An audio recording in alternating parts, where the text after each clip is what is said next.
Ciao, siamo su netbooknews.it e questa è una recensione per il nuovo ebook reader Nook Touch. È un 6 pollici con schermo e ink Pearl touchscreen, di cui ho pubblicato il video unbox la scorsa settimana, disponibile negli Stati Uniti per $139 nella sola ed unica versione nera Wi-Fi. Vediamo adesso velocemente cosa contiene la confezione, che rispecchia al massimo il prodotto, insomma la filosofia dietro, che sta dietro al prodotto. Qui abbiamo il cavo USB per collegarlo ad un computer, il suo piccolo alimentatore, questo in versione americana, ovviamente venduto solo negli Stati Uniti. All'interno abbiamo un piccolo libretto illustrativo con la guida al primo avvio, dove viene spiegato come effettuare la registrazione al sito della casa produttrice. Ed ecco qua il nostro Nook adesso spento. È un dispositivo che pesa 212 grammi e ha dimensioni pari a 12 x 15 cm.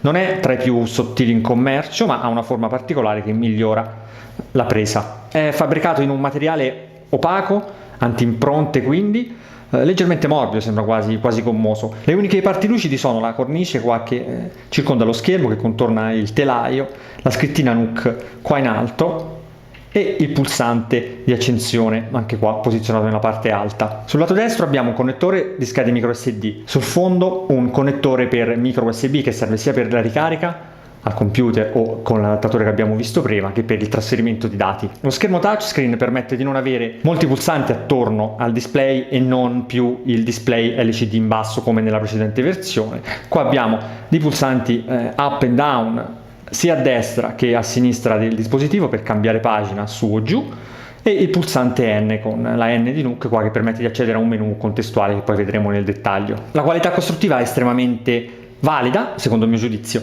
soprattutto perché le plastiche e l'intero prodotto è progettato per essere il più leggero e portabile possibile. Qua ho preparato alcuni libri per fare un confronto.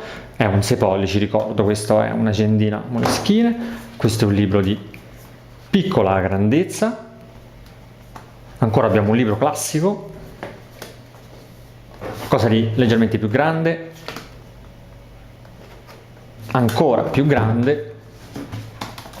Il sistema operativo è un Android 2.1, ovviamente modificato dal produttore. Ha 2 GB di spazio interno, di cui 1 GB disponibile per i contenuti. Abbiamo Wi-Fi, abbiamo un lettore di schede micro SD fino a 32 GB come abbiamo visto precedentemente. Il processore è un Texas Instruments 800 MHz, il modello più veloce montato in questi dispositivi, ed infatti poi, come vedremo, questo permette di avere un'ottima reattività nel cambio pagina e nell'usabilità generale dell'interfaccia grafica. Interfaccia grafica che, come tutto il dispositivo, è estremamente semplice e funzionale, costruita interamente attorno a questo schermo e-ink Pearl touchscreen, che sfrutta la stessa tecnologia a infrarossi usata dall'arrivare Sony. Rispetto agli altri dispositivi, qua l'azienda è intervenuta sul contrasto migliorandolo. La conseguenza più evidente è che i neri del testo sono più scuri, quindi più profondi. È un ebook reader con schermo ink, quindi gli angoli di visuale sono più che buoni, come vedete dalle riprese video, e in generale si ha un'esperienza di lettura che aumenta con la luminosità della stanza in cui vi trovate. Stanze più luminose e più chiare rendono molto più contrastato il testo, di conseguenza molto più semplice e facile la lettura.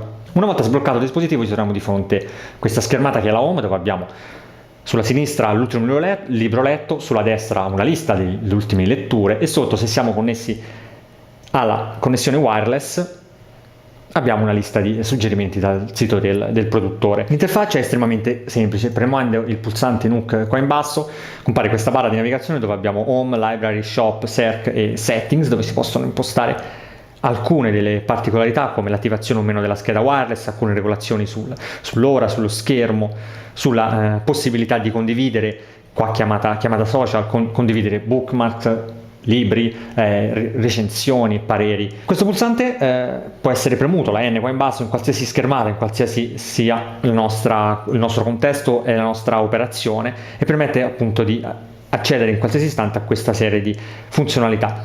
L'altro menu contestuale, ne esistono 2, appare quando si è all'interno di un libro, di una pagina. Premendo in qualsiasi parte dello schermo appare questo menu sotto, dove è possibile avere il menu Contents, dove si hanno i nostri preferiti, sia la lista dei caratteri se il formato lo supporta, ed altre cose utili.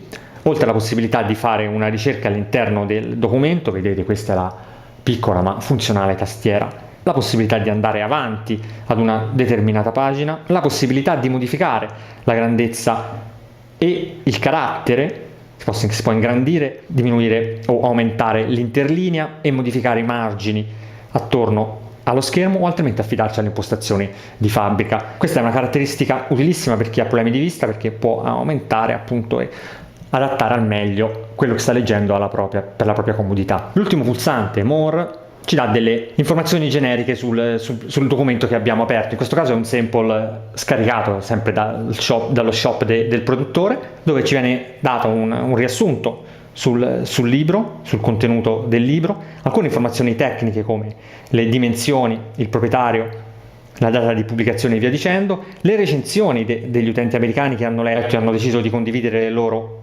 pareri qua sullo Nook Shop, e i titoli simili, i libri correlati. Se andiamo ad aprire un documento classico, un PDF ad esempio, ci vengono mostrate delle informazioni tecniche e null'altro. La schermata libreria contiene tutti i nostri documenti ordinati così in questa visualizzazione con le copertine in prima vista o con un classico elenco. Si possono ordinare per le più recenti, per titolo o per autore o per tipologia. Qui abbiamo libri, abbiamo anche i file personali che vi permettono di accedere alle cartelle interne del sistema che poi vedremo più avanti e di aprire, andare a cercare magari un documento che non viene riconosciuto dalla stessa applicazione libreria. Si può anche effettuare ovviamente una ricerca e forzare l'aggiornamento dei contenuti. Il terzo pulsante Shop ci porta sul sito del produttore, dove abbiamo appunto una lista di libri, ma sono comunque in lingua inglese, in americano. Il quarto pulsante è forse uno dei più interessanti, perché è il pulsante di ricerca che vi permette di effettuare una ricerca non solo all'interno dei libri e dei contenuti che avete memorizzato all'interno del dispositivo, ma anche online. Quindi se siete connessi a internet e cercate, la parola house, lui vi troverà tutti i libri presenti sul catalogo Nook, dove la parola house è presente comunque nel titolo, nella descrizione c'è una serie di criteri che si possono stabilire. La scheda search è una delle più importanti, perché vi permette qua nella barra in alto di ricerca di navigare in internet. È una funzionalità nascosta che non viene descritta dal sito del produttore, neanche nel manuale utente, in effetti non è ufficiale, ma in realtà il Nook Touch integra un browser. Vedete, basta digitare l'indirizzo nella parte alta ed ecco che, ovviamente serve la connessione wifi, si apre una pagina web che avete richiesto. Qui abbiamo EPC in versione mobile, vedete questa particolare grafica per chi è in versione mobile. Possiamo entrare all'interno delle pagine, salvarle nei segnalibri. Io adesso qua ho dei segnalibri, aprire nuove finestre, magari mettiamo l'indirizzo di un sito, ecco qua, questa è una pagina interna.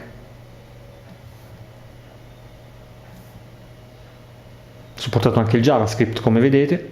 Cliccando poi qua sul menu di prima e tornando nella finestra Windows, ecco che ho aperte adesso due tab, praticamente qui le chiamo finestre, ma è come se fossero dei tab. Il browser web non è naturalmente perfetto, anche se il passaggio da una pagina all'altra è buono, e anche la leggibilità, soprattutto in certi siti, quelli che hanno più testo, testi comunque più grandi, comoda, si riesce a leggere tranquillamente senza problemi. Tuttavia non è ancora a prova di bug. Capita mentre leggete, come avete visto adesso, che dei link non vengano affatto aperti, o che comunque vengano caricati ma in realtà venga aperta ancora la pagina che avete appena letto, o che addirittura il sistema vada, un altro test, o che addirittura il sistema vada in blocco, che si torni improvvisamente alla schermata iniziale. Non so se l'azienda continuerà a sviluppare questo browser, anzi forse è proprio per questo motivo che non ne parlano ufficialmente, perché ancora è una versione abbastanza beta.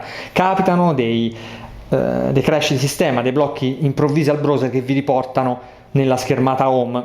Ecco questa. In tal caso basta fare un movimento da destra verso sinistra, serve un po' di pratica per farlo, per tornare appunto indietro, per tornare a fare aprire il browser. Il Nook Touch legge gli EPUB, legge i PDF, anche quelli protetti con il DRM Adobe, ma ovviamente con l'EPUB si ha una resa migliore, perché è possibile fare alcune personalizzazioni.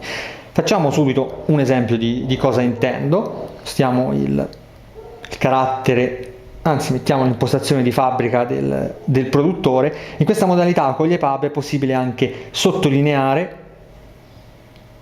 una parte, una parola o parti intere di testo, scegliere se sottolinearle, evidenziarle, aggiungere una nota al lato, condividere o fare una ricerca sul dizionario. Noi adesso andiamo ad evidenziarle, eccole qua. Ancora facciamo una ricerca su una parola, abbiamo selezionata, andiamo su lookup e si apre il dizionario che ci permette di approfondire. Ovviamente il tutto è in lingua inglese, non so se è possibile installare o comunque non è stato per me molto semplice trovare informazioni sull'installazione di dizionari italiani, ma credo che, visto anche il sistema operativo, ci siano molti hack e molte modifiche non ufficiali in rete. A proposito di grandezza di caratteri e leggibilità del testo, vi faccio vedere un confronto con testo medio tra il Nook e un classico libro. Eccolo qua, spero si riesca a vedere. In questo caso l'impostazione del testo del Nook è forse un pochetto più grande, provo a ridurla. Forse in questo caso abbiamo esattamente le stesse dimensioni, anche se non conosco il carattere. Avrete anche notato che la reattività dello schermo nel cambio pagina e nel touchscreen è molto buona, soprattutto in paragone alla categoria ebook reader. Documenti e libri possono essere letti dal Nook Touch anche se non sono fisicamente presenti nel suo disco, magari sono su una scheda micro SD. Facciamo proprio un veloce test di installazione. Ecco cosa compare dopo aver inserito la scheda SD, il sistema ce lo segnala. Andiamo nella libreria e ci troviamo i libri, anche i documenti inseriti all'interno della scheda. Visto che ci siamo, io qua vado ad aprire un PDF di 120 pagine che è contenuto all'interno della scheda. Eccolo qua, abbiamo 164 pagine. Questo è un PDF a colori, qua il carattere non può essere ingrandito. Ovviamente per questo tipo di contenuti sarebbe meglio affidarsi ai classici tablet, perché non solo hanno per le immagini a colori o per i contenuti colorati, ma anche per tutte le link ai collegamenti multimediali che possono contenere. Bene, io sono rimasto piacevolmente sorpreso da questo dispositivo, nonostante non sia proprio un esperto, come ho ripetuto più volte. In ogni modo è leggero, ben costruito, economico, anche perché $139 negli Stati Uniti sono un ottimo prezzo. In rete si legge di lui come di un dispositivo migliore del Kindle, ma sono sicuro che c'è chi è pronto a giurare il contrario. Io non voglio entrare nel merito, ma posso invitarvi a leggere l'articolo completo, la recensione completa che trovate su netbooknews.it, perché al suo interno troverete approfondimenti, prove e altri aspetti che non ho potuto curare in questo video.